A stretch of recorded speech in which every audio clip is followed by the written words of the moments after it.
Olá, boa noite. Meu nome é Mariana e o tema escolhido foi Sombra e Luz em Oswaldo Guild. E só a título de curiosidade, toda vez que eu lia o nome dele eu falava Goeld. Aí, através de pesquisa, eu descobri que a pronúncia é Guild. Inclusive vai fazer sentido quando a gente entrar na biografia dele. Vamos lá. Oswaldo Guild foi escolhido como tema desse trabalho porque ele foi um artista modernista em que também teve participação na Semana de Arte Moderna de 1922 e suas obras, especificamente a que será analisada nesse trabalho, que é esta aqui, O Abandono, ele trabalha muito em gravuras. Então, especificamente aqui é uma estilogravura, em que também foi com essa técnica que ele compôs a maior parte dos trabalhos dele. Então, através dessa apresentação, vai ser abordado a importância de Oswaldo Guild no cenário modernista, nas décadas de 20 até o seu falecimento na década de 60. E a importância de se analisar uma obra como essa dentro da historiografia da arte, ela reside justamente em termos como exemplo uma análise de um artista que ele baseou-se muito no expressionismo. Então, pegando justamente aquela ideia de que a arte ela mudou de paradigma, então, com o advento da fotografia e de diversas outras formas de representação, passou-se a necessitar de um outro porquê para a produção artística. Então, expressar-se passa a ser esse novo mote. Daí que vem a linha do expressionismo que foi tão cara aos artistas modernos, né? Então, como eu falei, a técnica utilizada por eles é experimental. Então, vamos tentar sair daquela lógica da arte enquanto simplesmente uma pintura em tela ou uma escultura. E mesmo nas esculturas, vamos tentar fazer coisas muito diferentes do que simplesmente buscar um realismo. E dentro disso é que vem com muita força a xilogravura, não só em Oswaldo Guild, mas também em outros artistas, como a própria Tarsila do Amaral. Ela tem obras em estilo, o Lazar Segal tem diversas obras em estilo. Então, dentro dessa pegada expressionista, a xilogravura ela vai ser muito utilizada. É uma técnica que também representa a busca pelos modernistas em afastar-se das bases e temas tradicionais e buscar novas formas de expressão. E também outro motivo que me fez gostar muito do Guild é justamente o fato de que, apesar daquela efervescência da Semana de Arte Moderna e de todos aqueles artistas, e a vida que eles estavam levando ali, tão intensa, ele escolheu a reclusão. Tem um contexto de vida familiar para isso, mas também de personalidade e de gostos também literários que ele tinha. Então, ele escolhe essa vida mais reclusa e isso se expressa nas suas obras também. Então, sai um pouco daquela ideia de expressar o que seriam elementos de base nacionalista para tentar a expressão no sentido de sentimento.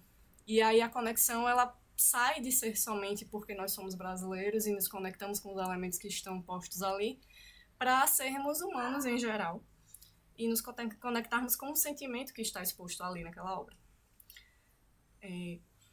Foi também indicado pela professora que era interessante falar sobre as dificuldades na produção desse pôster e eu gostaria assim, de destacar que nas obras de arte específica sobre arte brasileira não foi tão fácil encontrar muito material sobre, né? Se cita muito cita-se muito o Guild, mas não se destrincha a sua vida ou se fala tanto sobre ele como se fala dos personagens que eu falei que eram mais protagonistas daquela efervescência toda que estava acontecendo em São Paulo.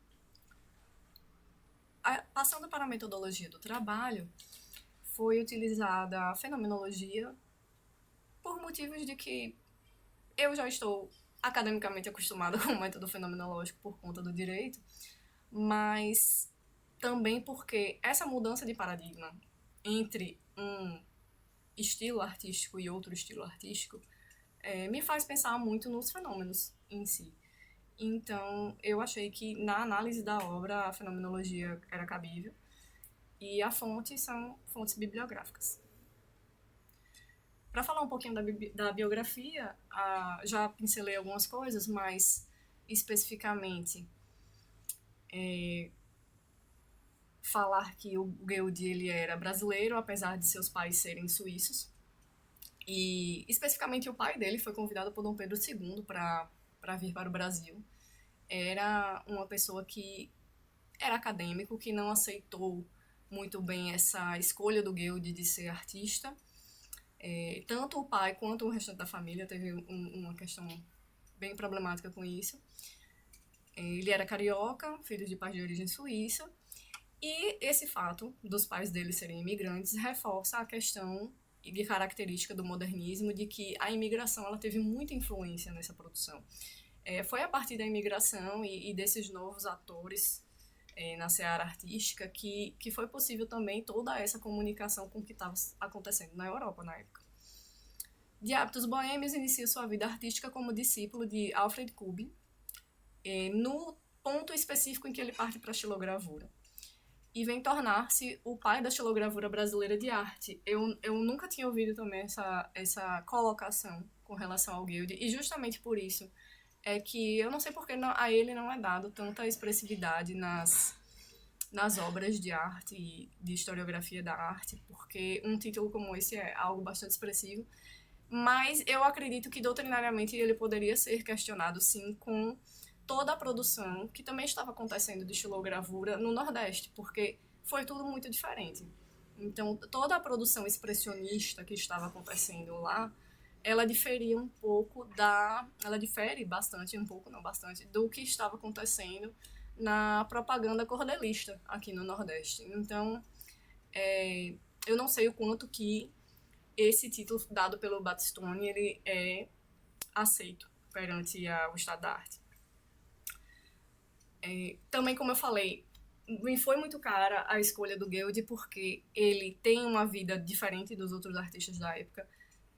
Tem um historiador, inclusive, que o classifica como um eremita, que é esse Kuczynski, que, apesar do nome é brasileiro, ele opta realmente por essa vida de reclusão, e isso também é um fruto do que estava acontecendo com ele, com a família na época, porque ele, inclusive, quando inicia essa produção artística, ele sofre um exilamento forçado por parte da família, ele é mandado de volta para a Europa, onde ele também já tinha estudado, mas ele é mandado forçosamente e seus amigos artistas aqui é que comprou a passagem dele de volta para o Brasil. Ganhou notoriedade como ilustrador, inclusive ele ilustrou obras de Dostoiévski, hoje elas estão publicadas em sua maioria pela editora 34, mas também é aclamado pela crítica da época e ilustrou inclusive o romance Mar Morto, de Jorge Amado após a morte do escritor. Participa da Semana de Arte Moderna de 22, desentende-se com a família, mandado para a Europa no exílio voluntário, seus amigos compram sua passagem de volta. Aqui é um ponto, eu acho que muito importante para entender a análise da obra que a gente vai passar, porque essa ruptura com a família, eu acho que é justamente quando inicia o isolamento dele, porque ele se isola da família e escolhe, apesar de ter voltado para o Brasil com a ajuda dos amigos, escolhe ter uma vida também afastado desses amigos, necessariamente. Então, isso vai se refletir na construção de toda a sua obra. Então, a análise da gravura abandono. Essa obra específica, ela faz parte de um acervo privado da artista Lígia Pape e seu marido Gunther Pape, Lígia Pape e marido Gunther Pape, que ela já é falecida, mas ainda é um acervo privado que costuma se organizar exposições. É uma xilogravura em cores, o que também não era muito comum. Pela construção da obra de Guilde, ele começa fazendo simplesmente o preto, porque falando um pouquinho da técnica da estilogravura, a gente vai pegar a madeira, senão não é estilo, então a base ela tem que ser madeira, e vai fazer entalhes a partir dos instrumentos, né? O formão, a goiva, a faca, o buril. E a partir desses entalhes você vai formando o desenho. É importante você saber o que você quer desenhar previamente, porque quando fizer a gravura, quando for prensar com o papel, ele vai sair espelhado. Então, principalmente se for colocar letras, alguma coisa assim, tem que fazer o desenho espelhado antes de fazer o entalhe, para que você saiba exatamente como é que o resultado final vai ficar. Então, isso é um pouquinho da introdução da técnica da estilogravura. E por que o título do trabalho é Sombra e Luz em Oswaldo Guild? Porque é justamente a partir dessas sombras internas dele que ele vai construir essa técnica em que nós temos uma clara distinção entre o que é luz e o que é sombra. Isso é muito difícil de fazer, eu não consegui enxergar isso em outras obras, a não ser em Albert Dürer, que fazia também essas estilogravuras na Europa. E talvez não, com certeza ele teve influência dele também quando foi estudar lá, mas aqui a gente pode ver claramente que onde foi feito o entalhe é justamente onde a tinta não penetra. Então, ele entalha para criar o efeito da luz, e onde a sombra é onde a tinta vai passar, na base. E aí vai ser transferida para o papel.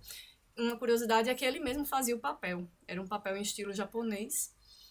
E ao adicionar as cores, nessa evolução do tratamento dele da estilogravura, porque inicialmente era em preto, ele adiciona também uma gama de sentimentos, porque o vermelho, em contraste com o preto, tem uma temperatura, né? A cor vermelha ela tem uma temperatura, e isso a gente estudou em semiótica também, pode funcionar como um símbolo. Então a gente tem o calor entre o que seria a lua e o órgão do coração, que facilita a conexão do espectador com a obra. Então, imagine você que só olhar para algo aqui, que fosse só o entalhe do coração, não teria o mesmo impacto que ver a cor vermelha e associá-la, como a gente faz necessariamente, aos sentimentos que o coração abarca. A cor na estilogravura favorece a sombra, e os espaços vazios que são formados pelos entalhes favorecem a ideia de luz. Assim, por meio do contraste das sombras, o artista abordava temáticas análogas ao seu sentimento de solidão, consequência de uma vida de reclusão, mas também muito influenciada pelos seus gostos literários, porque uma pessoa que lia tanto Dostoiévski quanto ele lia, não tem como não ser abarcado com certos sentimentos de angústia e solitude, né?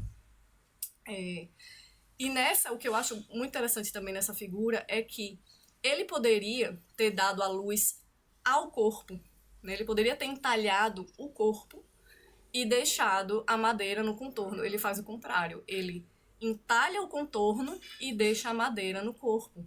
E é isso justamente que dá o efeito de sombra. A gente sabe, olhando, que o corpo está na sombra. Ele não está sendo abarcado por essa luz que está sendo emitida, como a rua está atrás dele. Então, isso também, a partir até pela ideia fenomenológica, a gente pode partir para alguns questionamentos, como a questão da individualidade na sociedade naquela época, a força que estava ganhando, a dissociação entre o aglomerado da arquitetura da cidade e a solidão da existência humana, que, ainda que cercados, é muito patente, muito latente o nosso sentimento de solidão frente a tantas questões. Então, é por isso que essa obra foi escolhida. É uma obra que, para mim, ela mexe muito, ela tem muito significado, e ela contrasta com o que normalmente a gente associa da Semana de Arte Moderna e dos grandes expoentes do modernismo. Então, aqui estão as referências. Muito obrigada!